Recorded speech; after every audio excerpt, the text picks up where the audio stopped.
Hi, my name is Barry Foster and welcome to episode 1 of the Scottish Job with Football Manager 2022. And before we get underway with this particular save, I just want to make a number of acknowledgements. I'm using the Scotland Lower Leagues database by Mozza.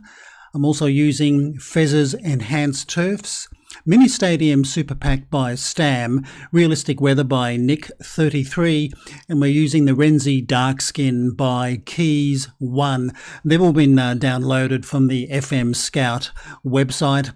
We're also using from Sorted Out, Cutout Player Faces Mega Pack. So I thought I'll get those acknowledgements out of the way first. And as you can probably tell, this is purely a Scottish save with this database. And if we go into filter here, you can see down the right-hand side, we've got all leagues playable from the Premiership all the way down to East of Scotland Conference X, or maybe Conference 10. So a lot of leagues there, a lot of clubs. And we are starting this save unemployed, which is the first time I've ever done this since 2008.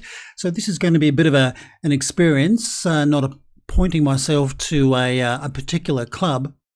In my profile, I haven't been really too generous. I've given myself a National B licence, that is one off the bottom. And my playing experience is a professional footballer, local level.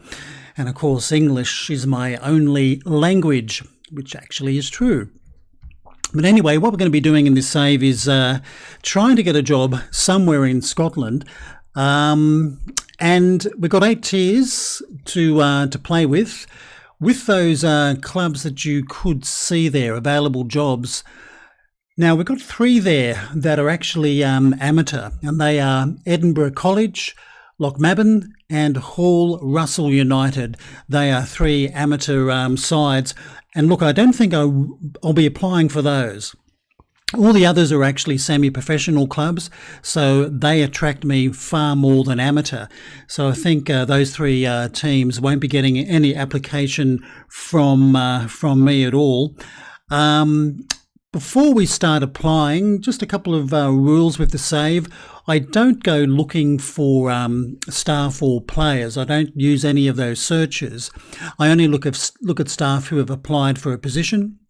And when it comes to players, I just basically look at recommendations from scouts, a director of football, or maybe an agent if they knock on your door. Or if a player comes along and knocks on your door, fine, I'll take a look at them then and probably invite them in for a trial. But apart from that, I don't go looking at player or staff searches at all. Just makes it a little bit more realistic and I think a little bit more difficult as well.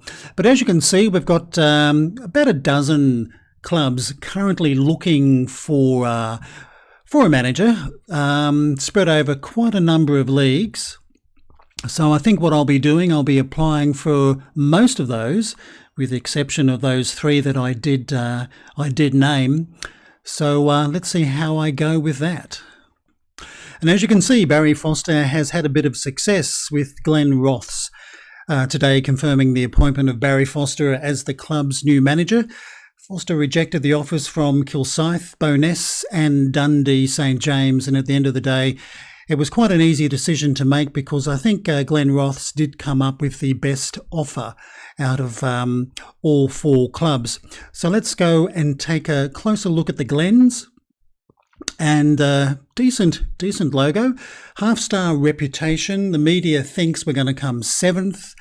Founded in 1964, no fierce rivals, no director of football or assistant manager. They play out of the Warroot Stadium, built in 1971 with a capacity of 5,000 people, so fairly big ground for this level of football. The facilities are a bit on the poor side, I guess you'd have to expect that. Finances are okay, that's a real bonus. And also transfer budget of £960, I wasn't expecting that at all, and a wage budget of £910 per week. And for the upcoming season, it says Glenroths narrowly failed to win promotion from the East of Scotland First Division B last term, so they must have almost got promoted last season. So let's see if we can maybe do a little bit better this upcoming season. And I guess this is the best 11 according to Paul Ferguson, the chairperson. I don't normally play that formation, but I won't rule it out since I haven't taken a close look at the squad. And this is the club vision. Pretty straightforward. Sign players under the age of 23 for the first team, work within the wage budget.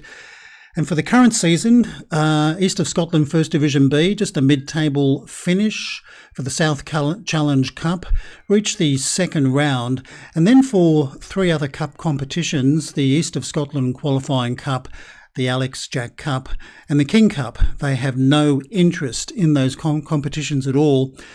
And for the following season, they would like a top half finish. And then for the season ending 23-24, they would like to win promotion to Tier 6. Well, we shall see. So let's take a closer look now at the club. First, staff.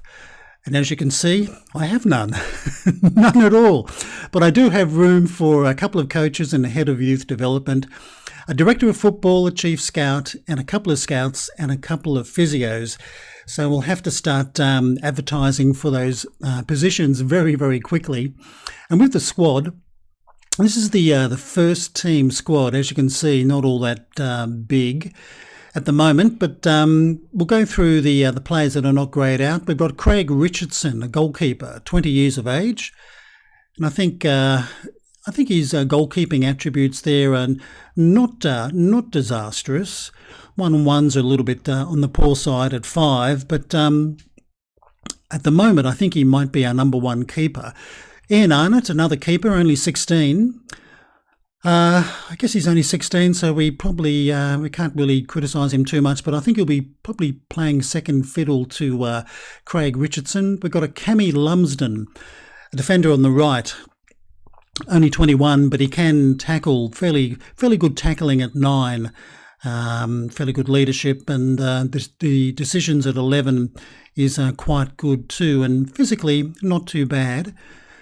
Then we've got a Todd Mitchell, who is a central defender, now 27, excellent leadership, tackling of 9.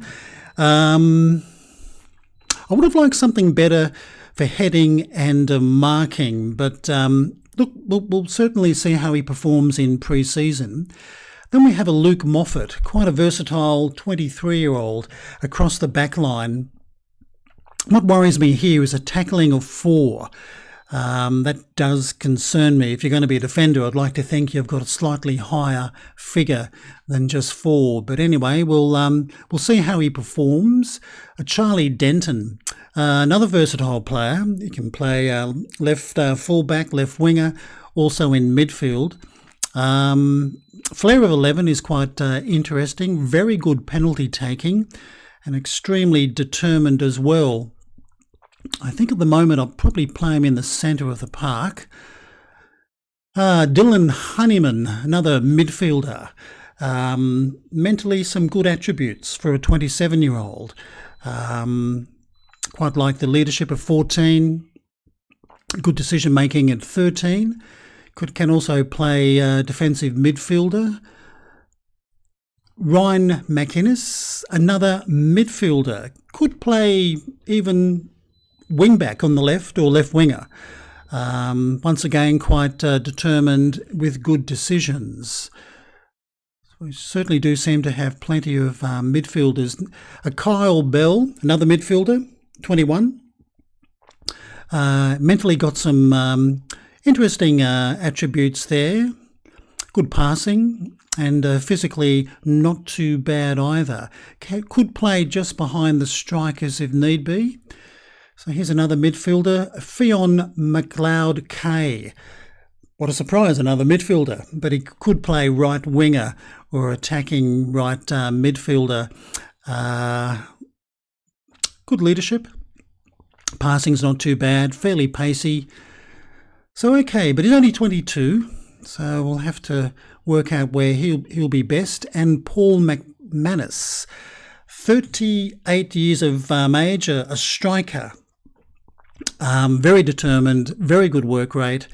As you can see, in 2 games so far this season, 3 goals, so that's pretty good. Finishing of 11, I guess that's going to be quite good for this level of football. So he might be leading our attacking line. If we take a look at the under-18s, quite a few players there. For some reason, we do have Matthew Dahl, a 27-year-old central defender. We'll certainly give him a run in the first team. We have another 27-year-old, Andrew Duffy, a left winger. Once again, he will get an opportunity of showing us what he can do. And Finn Kirk, 23 years of age, an attacking left midfielder. Once again, we will give him the opportunity to play in the first team. Now, with all the other players, they're 15 or 16 years of age, but look, I'm not going to rule these guys out because some of them could have the ability to be in the first team. And for example, Brendan Cameron, he might only be 15, but he's got finishing of 14. Very determined, extremely brave. Only 173 centimetres tall, so not a tall man, but I like that finishing of 14, especially at 15 years of age. So we'll certainly go through these players to see whether any of them deserve a run in the first team. Let's take a very quick look at our league. And as you can see, it's a 15-team league, so we play each other twice. So we'll have a 28-game league season. And if we look at the season preview, you can actually see Glenroths. According to the betting people, we're tipped to come maybe third with 10-1 odds. And interesting, 2 university teams tipped to come first or second, Stirling University Reserves or the Harriet Watt University. So interesting that 2 university teams are in this league, but the rules of the league are fairly straightforward. If you come first, you're promoted to Tier 6. If you come last, you're relegated to Tier 8. We can have 7 subs, only use 3. And what I thought was interesting was trialists allowed to play in a maximum of 3 matches. Allowed to play in matches between the 1st of July 21 and the 31st of March 22. I normally don't see that rule in a competition, but all the other rules I think are fairly straightforward for this particular league.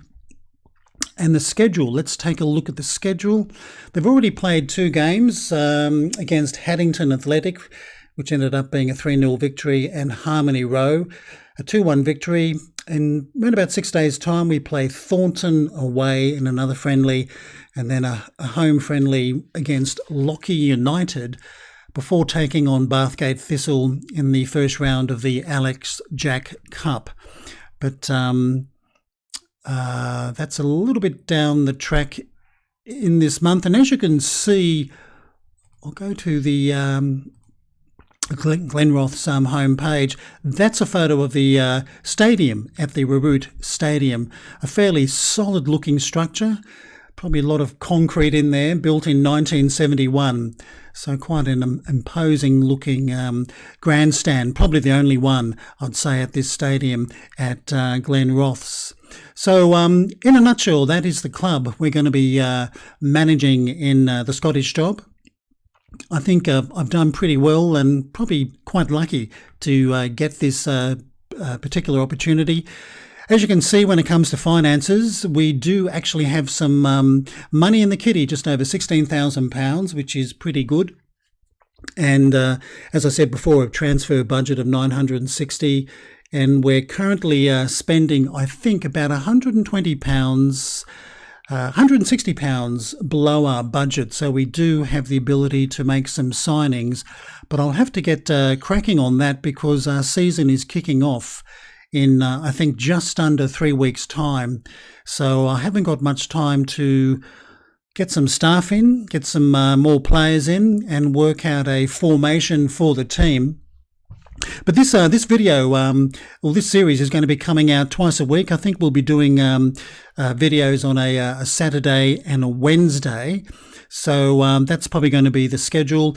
I don't know how we're going to go with this particular save. If you think I'm one of these players of Football Manager that just has success after success after success, please think twice.